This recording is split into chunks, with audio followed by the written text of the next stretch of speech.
Let's solve this parametric differentiation problem step by step.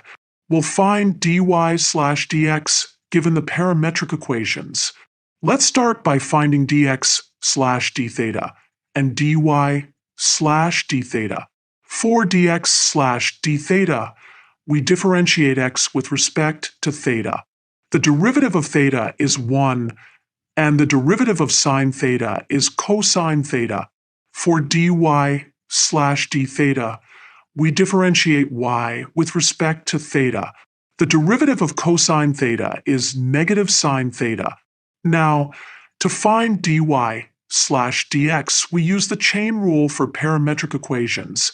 dy/dx equals dy/dθ divided by dx/dθ. The a's cancel out in the fraction, giving us sine theta over 1 minus cosine theta. Now comes the clever part. We'll use two important trigonometric identities.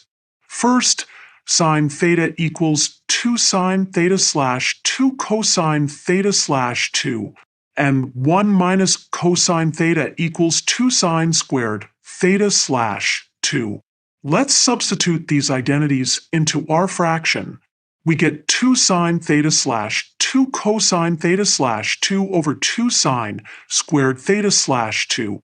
The 2's cancel out, and 1 sin theta slash 2 cancels from top and bottom. This gives us cosine theta slash 2 over sine theta slash 2, which is the definition of cot theta slash 2. And there we have it.